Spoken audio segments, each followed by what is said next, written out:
La propriété d'usage universel. Livre 1. L'impasse de l'hybridation. Partie 1. Mythes et préjugés. La propriété d'usage universel.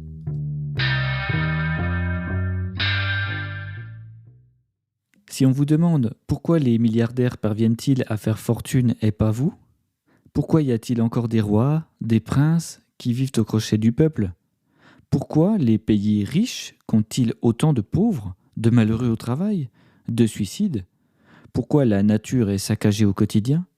Répondez, parce que la loi autorise la délégation de l'usage de la propriété, donc le système féodal de la propriété lucrative. Si on vous demande comment supprimer cette injustice et rétablir l'égalité, répondez, changeons la loi, passons à la propriété d'usage. Après avoir postulé que la rente, sous toutes ses formes, était injuste et inégalitaire, nous souhaitons logiquement l'abandonner. Et pour ce faire, le travailleur doit devenir propriétaire d'usage. C'est-à-dire que la propriété pour laquelle il fournit un travail doit lui appartenir en propre. Il doit devenir propriétaire d'usage privé. Pour cela, nous devons rendre l'usager propriétaire, donc interdire la délégation de l'usage d'une propriété. Cette seule proposition résume le principe fondateur de la propriété d'usage universelle. Dans ce contexte, la propriété étatique centralisée totale, la seigneurie, la noblesse, la monarchie, l'esclavagisme, l'aristocratie bourgeoise ou financiarisée sont balayées d'un revers de mots, en une phrase. Et les sources de domination millénaire des travailleurs se tarissent enfin. Mais ce n'est pas tout. Ce raisonnement provoque un double séisme dans les certitudes naturalistes des propriétaires lucratifs. La deuxième secousse étant que notre propriétaire d'usage ne transmettra pas, ni par testament, ni par succession familiale, la propriété dont il use. Il la transmettra à la société lorsqu'il cessera d'y travailler, valorisé dans son travail pour que d'autres travailleurs puissent le relayer. Voici une définition non capitaliste du capital, un reliquat de travail humain mobilisable par les générations futures.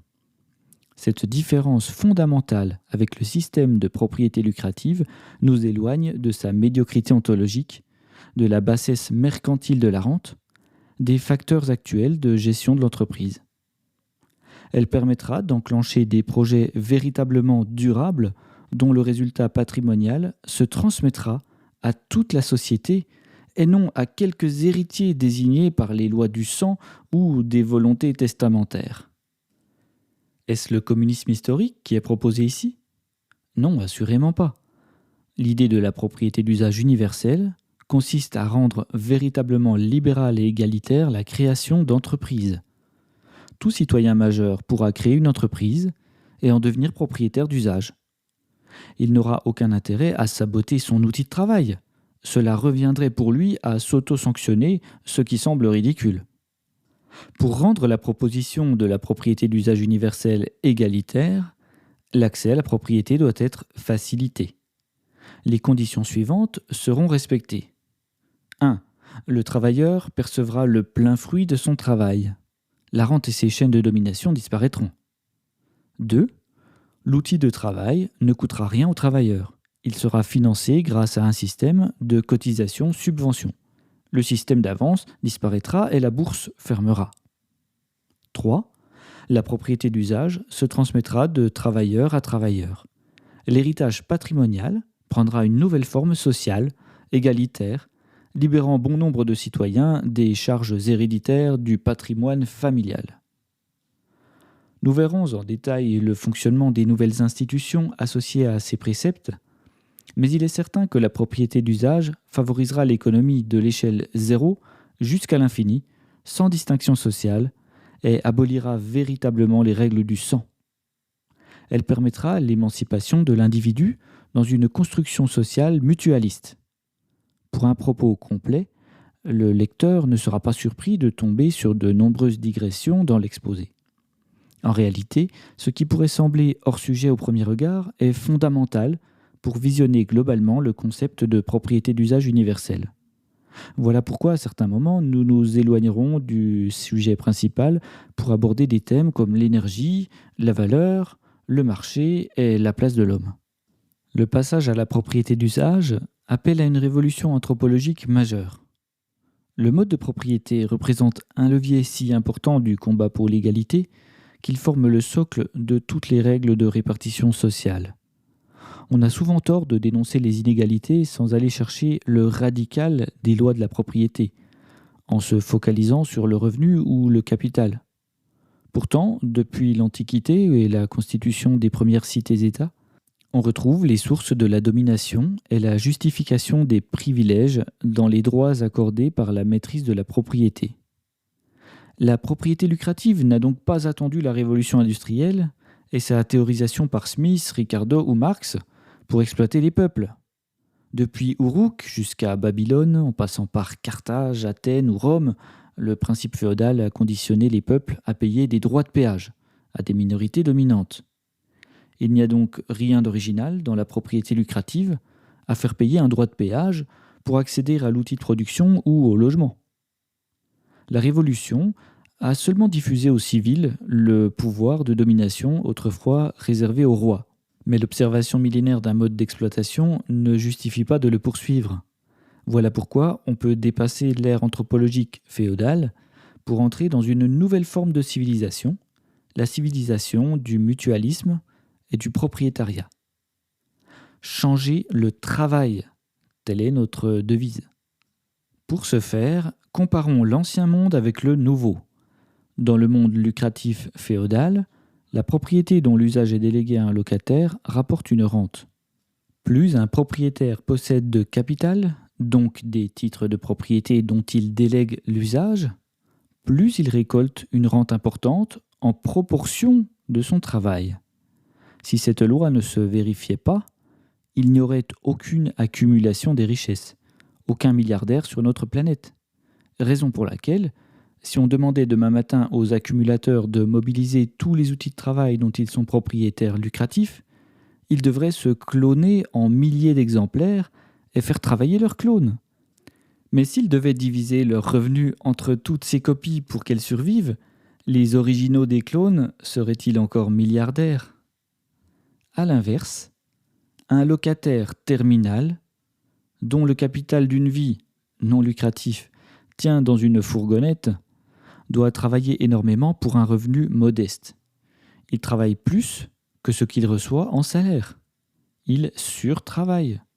La propriété lucrative joue donc sur la productivité de l'individu selon une répartition très particulière. Disons simplement que la possession de la propriété lucrative permet de moins travailler, pour la simple raison que le capital à usage délégué rapporte une rente, prélevée au locataire en surtravail. C'est donc un travail de moins à fournir pour le propriétaire lucratif. Et plus un propriétaire lucratif détient de titres de propriété, plus son travail par unité de revenu supplémentaire diminue. Un propriétaire lucratif délègue davantage d'usage que ce qu'il peut user physiquement, et il augmente ainsi sa productivité en détournant du travail par la mécanique féodale de la rente. La somme totale de capital étant finie dans une nation, on comprend bien que la richesse du propriétaire lucratif est forcément prélevée sur le travail des locataires. Le point de modération salariale correspond au travail moyen maximum des locataires intégraux, qui n'ont aucune propriété lucrative. Il varie d'un espace économique à l'autre, mais découle soit d'une logique de survie de la production, donc des travailleurs exploités, soit des luttes sociales obtenues au fil du temps. Que change la propriété d'usage à ce propos ? En réalité, le propriétariat transforme tous les travailleurs en propriétaires privés de leur outil de travail. Ne pouvant prélever du travail sur autrui, ils doivent mobiliser plus de propriétés pour obtenir plus de richesses, donc travailler plus, c'est-à-dire mobiliser physiquement toutes leurs propriétés. On appelle cela le mérite, car ils n'abusent personne. Ce simple constat change totalement le travail, car tout travailleur ne pouvant plus décupler ses profits par l'exploitation d'autrui se voit rémunéré entièrement de son effort. Il ne pédale pas pour subventionner les loisirs ou les caprices des milliardaires. les hélicoptères pour ramener le doudou de l'héritier d'un palace à l'autre, les fusées touristiques, les chasses aux lions, le bétonnage d'îles perdues, les palais, châteaux, les villas de luxe, etc. Et voyons ce changement. La relation entre le travail et la propriété d'usage est proportionnelle. Le revenu du travailleur, payé pour ce qu'il travaille, augmente avec la quantité de propriété d'usage mobilisée. Ici, devenir milliardaire est impossible par la limitation physique de l'homme, car il faudrait mobiliser plus de travail que le corps et l'esprit ne peuvent en supporter.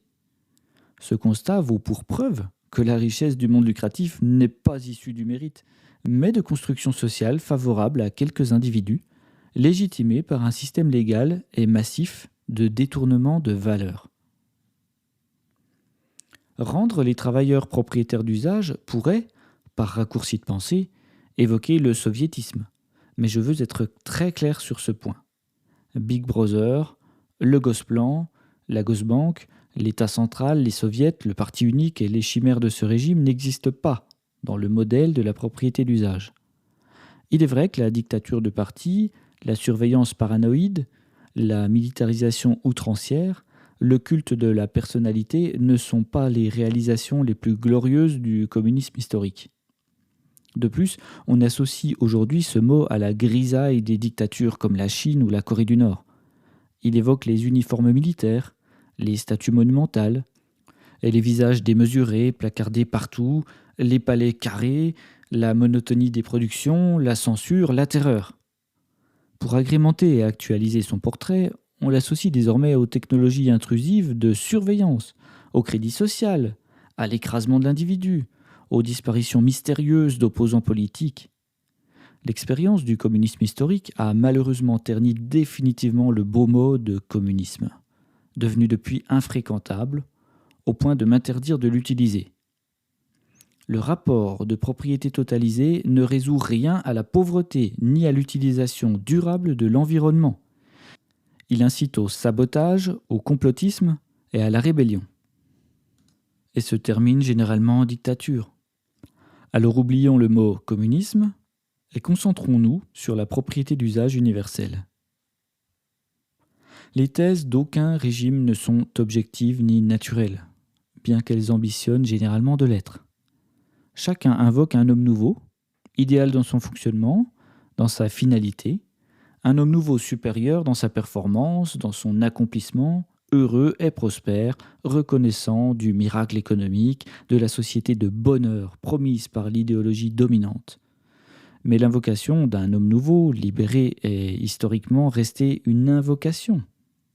Une promesse jamais réalisée selon le cahier des charges vendu par la propagande. En effet, comme l'homme ancien, l'homme nouveau n'a jamais été libéré des dominations de sa vie quotidienne. Il a changé de maître, mais gardé ses chaînes. Il a suivi le troupeau de la civilisation, guidé par les bergers du peuple, assisté de chiens bien dressés. On lui a mordu la jambe, on l'a corrigé lorsqu'il est sorti du rang. Il n'a eu d'égalité que dans la similitude de sa condition d'avec ses congénères du peuple, et dans les règles de domination qu'il tolérait. Pourquoi ce livre alors ? Il n'est pas question de prétendre à résoudre tous les problèmes, ni de professer, ni d'écrire un dogme supplémentaire. N'y a-t-il pas suffisamment ? Tout ce qui est proposé ici existe déjà, mais n'est pas encore mis en cohérence. Offrir une grille de lecture, démonter la boîte pour comprendre sa mécanique, casser des logiciels de pensée, voilà l'objectif. La vérité n'est contenue dans aucun livre, et sûrement pas celui-ci.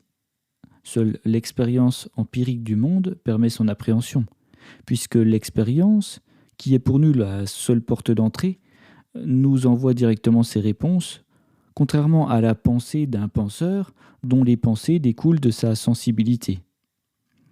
L'expérience empirique, justement, nous l'avons eue avec les 3 siècles qui nous précèdent. Elle offre un retour non négligeable dont il est l'heure de tirer le bilan, pour qu'émane enfin une voie de sortie par le haut. Le système de propriété et d'usage universel n'est probablement pas parfait. Comme toute proposition théorique, il devra se confronter au réel. Je voudrais signifier par cela que ce n'est pas un pacte de survie qu'on pourrait simplement appliquer aveuglément d'après une exégèse du texte ci présent. N'étant qu'un modeste citoyen du monde, il me semble important que le lecteur doute de tout ce que j'écris, le remette en cause, l'améliore, le vérifie, le corrige, en pointe les contradictions, s'indigne.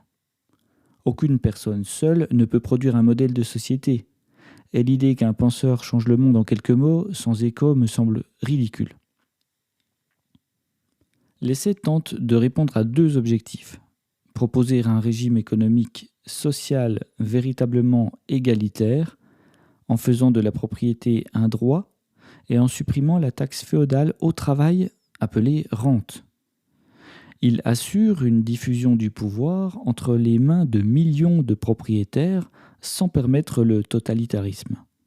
Supprime les règles du sang, l'injustice de l'héritage, libère des poids familiaux. Il permet à chacun de récupérer la valeur de son travail. Vaste programme.